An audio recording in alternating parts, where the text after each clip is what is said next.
NMAX version 2, oh. Grabe. Click 160, 3 years registered. May Aerox version 2 pa dito. Ayan, oh. Fortress 160, bago lang sa Pilipinas to. Tapos may MIUI 125, 3 years registered.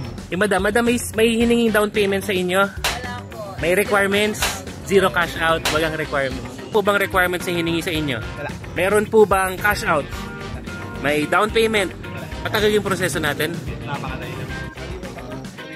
Kaya hindi ko nabitawan eh. At marami pang ibang mga choices dito. Pwede kang makapag-uwi ng motor ng walang dalang requirements, walang down payment. Punta ka lang dito basta merong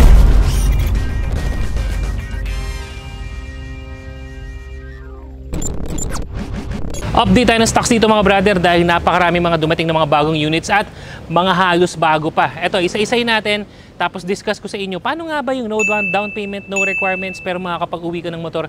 Kaya siguraduhin mong panoorin mo yung buong video na to bago ka tumakbo dito para sure na pagpunta mo dito ang gagawin mo na lang, mamimili ka na lang ng motor tapos iuwi mo na, di ba? Magandang bagita yun. Location na to mga brother, search mo lang Moto Changi PH sa Waze at saka sa maps dito na. Yung kalalagay mo niyan, diretso lang doon, nandun yung mga tambak na motor tapos nasa highway lang to. Tapat ng Angel's Pizza at saka ng MG. O tara, tingnan natin kung ano mga stocks meron. So ito mga brother, meron tayo ditong NMAX na version 2. Ano to? ABS, traction control, tapos Y-Connect na rin. O nga pala, itong mga nasa harap kasi, itong mga motor na to, kakarating pa lang. So sa presyo, makipag-ugnayan na lang kayo sa Moto Changi PH. Kasi hindi ko kabisado mga presyo, i-assess pa nila yan. Pero available na yan para bilhin. Ang odo nitong NMAX version 2 na to mga brad, yan, nasa 9,800 lang. Ang ganda pa ng finish ng paint nito. Kung titingnan mo to sa malapitan, yung pinaka-fairings na goods pa. Meron lang konting punit sa upuan, pero mura lang naman magpalagay ng bagong seat cover. Baka gumastos ko lang mga 300, ganun, 250. Start natin to mga brad. One click start para sa NMAX version 2. Ayun, ayos oh, all working. Pati hazard switch, all lights, goods. Again, sa presyo, makipag-ugnayan kayo sa Moto Changi PH kasi kakarating lang itong mga units na to. Nabutan ko na lang na nakagatag dito. Eto, grabe to, halos kakarisi lang ng Honda nito. Meron na kagad repo. Ayan oh, Honda Beat version 3, yung latest na model ng Honda Beat. Cute nito eh, no? Etong Honda Beat na to, dahil 2024 model to, ito ay 3 years registered. Yes, pag binigay mo, wala ka nang problemahin. 3 taon nakarehistro. So pagdating sa checkpoint, lusot-lusot ka na. So, ayun, no? Tapos ang odo nito mga brad, tingnan mo. 6,200 lang yung odo nito. Diba? Tingnan natin. Busina. All working. Signal lights, high and low. Ayan. Alam ko kanina, sabi ni Moto Changi PH, marami ng mga nakapag-out. Maraming kumukuha nito ngayon. Kaya punta na kayo dito kung ito, target nyo yung Honda Beat. Sobrang tipid din sa gas, bagay na bagay pang araw-araw. Ito naman, halos bago pa, na Click 160. Ang ganda pala ng matte white, no? Ayun, no? Lakas ng dating. Matte white na Click 160. Start na lang natin. Keyless. Ayan. May ano na rin, ha? Bonus na rin yung kanyang susi na kumbaga naka-design na, pina-design na yung case ng susi nito. Ay, ang bata ng odo. Tingnan mo yung odo nito. 3,000 lang, 3,129. Ito halos bago to. Kumbaga yung quality niya, ayun. Grabe. Is brand new quality. Kita mo naman walang mga gas-gas, wala mga kung ano. Lahat gumagana. Ang smooth nung pag in-start mo yung makina, walang mga kakaibang ingay. Ulti mo yung upuan, tingnan mo yung upuan. Stock yan mga brad ha. Walang mga kutkut ng ming-ming. Alam mo yung alagang-alaga, pero na repo. No? So, goods to, Click 160. Again, yung mga nasa harap na motor, tanong nyo na kay Moto Changi yung presyo. Tapos abangan nyo na rin sa video na to kung paano kayo makakuha nang hindi kayo naglalabas ng down payment, hindi kayo nagbibigay ng kahit na anong requirements, mamimili lang kayo ng motor, tapos pwede nyo nang may uwi yung motor nyo. Abangan nyo ha, siguraduhin yung mapapanood nyo yung parte ng video na yun para hindi masayang yung punta nyo. Nonetheless, pwede rin namang bumili dito gamit ang cash. Pag cash, makakatakot kayo sa lahat ng mga units dito, negotiable pa. Pwede ring bank transfer o kaya GCash yan, negotiable yung mga units dito. So, pwede pang makatawad. Tas, legit lahat ng mga papel dito kasi mga galing sa kasa at sa mga bangko to. Syempre ang kasa hindi magbebenta ng mga peking papel yan, no? Ito, Aerox version 2. Mimiss ko na mag-Aerox, ha. Ayun, no? Kita nyo mga brad, napansin nyo, puro mga one-click start, no? Yun, no? Woohoo!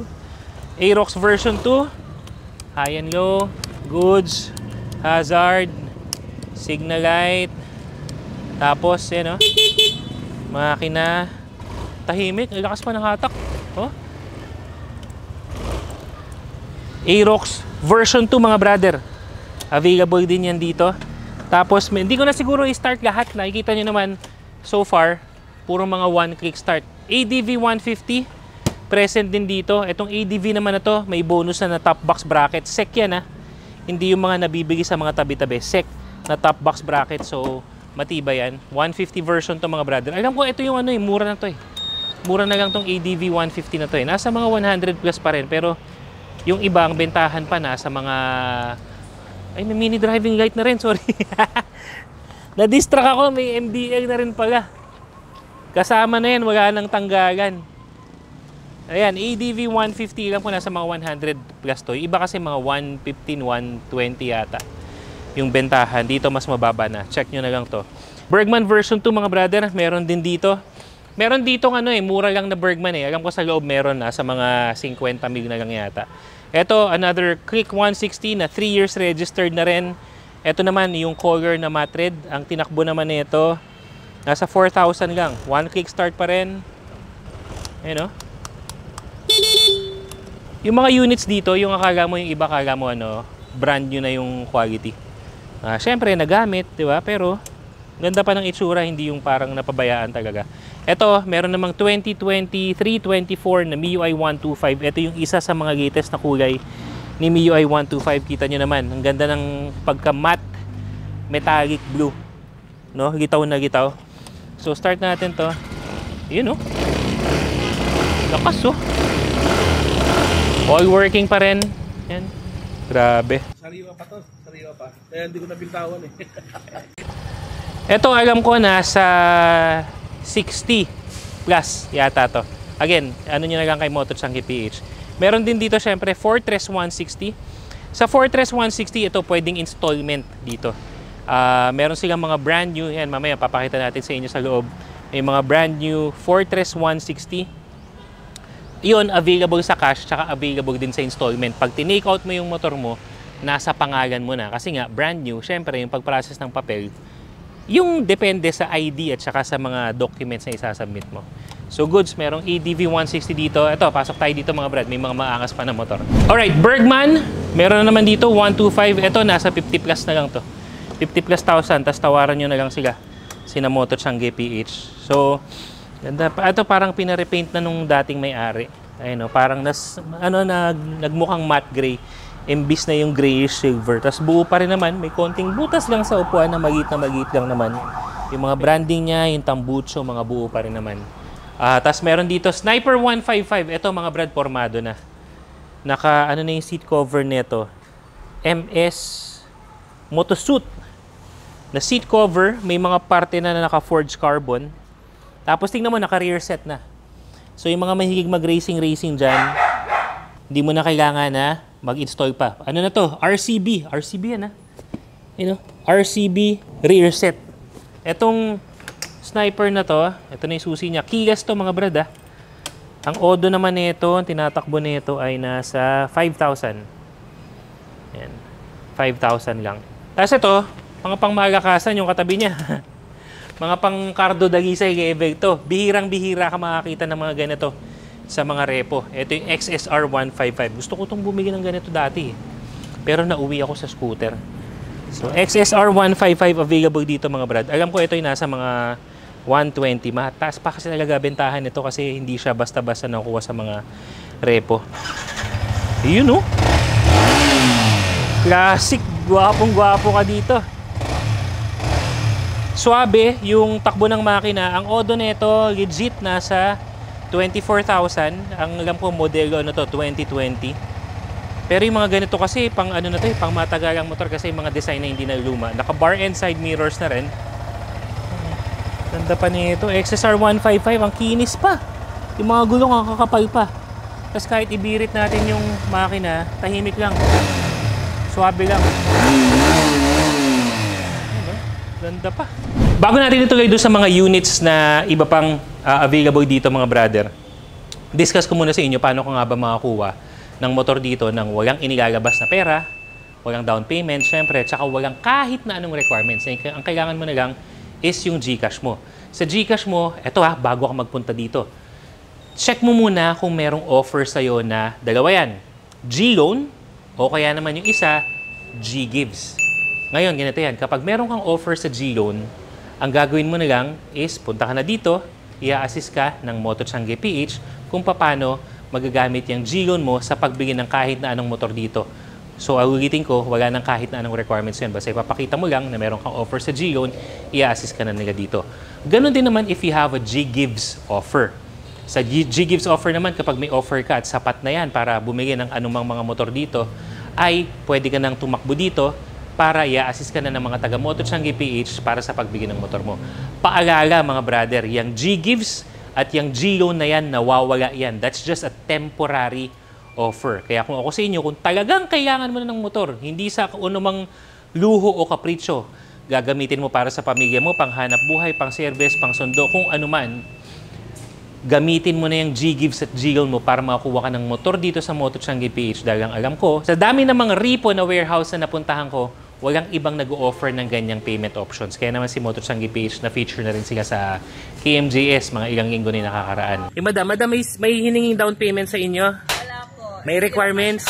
Zero cash out? Walang requirements? Legit? Yes, Legit. Po bang requirements na hiningi sa inyo? Wala. Meron po bang cash out? Wala. May down payment? Wala. Pero, mauwi nyo itong motor ngayon. Po, matagal yung proseso natin. Napakadali lang. Again, no requirements, no down payment. Kung meron kang offer sa GCash ng G-Loan o kaya G-Gives, punta ka na dito at sila na ang bahalang mag-assist sa'yo. At may mga iba't ibang mga MIUI 125 din dito. Itong MIUI na orange na to, alam ko nasa mga 40,000+, pati itong black. Ito namang isang itim na to, ito yung 2024 model na 3 years registered. So nasa mga more or less 50,000 pa yata to. Pasensya na kayo mga brother kung wala akong yung exact amount kasi halos lahat ng mga motor dito mga bagong dating na lang talaga. Ito na lang, Mio Fazio. Ito naman naka-setup na. Kita mo, naka-Moritech na handle grip, naka-domino na ang tawag dito, throttle control, RCB na brake lever, all-in suspension. Again, as is na yan, hindi ko alam kung anong forma ang ginawa ng dating may-ari. Pansin nyo, naka-LTO plate na rin. At saka alam ko, kargado yung makina nito. Yung seat, naka parang gamusa type na rin. No?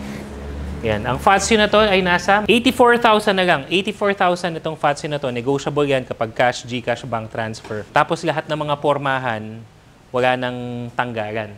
Tapos dito naman sa likod, eto, meron tayo ditong Gravis. Etong Gravis na to, mura na lang to. Version 1, pero nasa 40,000+ na lang to. 40,000+ itong Gravis.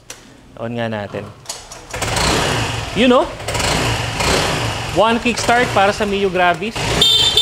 Horn. Goods. Biro mo, naka-Yamaha Mio Gravis ka na yung malapad na 125cc scooter na 40,000+. Meron din dito SkyDrive, 30,000+. So, para sa SkyDrive Sport na to, nasa 30,000+. Mga 33 yata, 35, mga ganun. Ito, meron din ditong Raider FI. Grabe, oh. Itong namang Raider FI na to, naka-rim set na. Tapos, 3 years registered din to. So, wala ka na masyadong iintindihan pagdating dun sa... Naka-pipe na rin pala. Kaya malutong yung malutong yung tunog niya.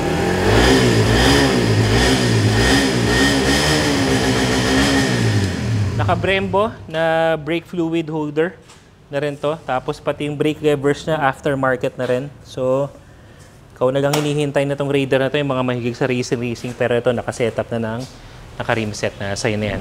So yan mga brother, again, ito yung location ng Moto Changi PH. I-search nyo na lang sa Waze at saka sa Maps. Dito na yung lapag nyo yan mismo at tutulungan kayo ng team ng Moto Changi PH. Mapa-cash transaction yan, bank transfer, GCash, o kaya naman credit card, pwede rin, o kaya gamit ang iyong GCash account through G-Loan or G-Gives. Yan ang muna yung update natin para sa mga repo units at mga segunda manong motor na meron dito. Till our next video mga brother. Salute!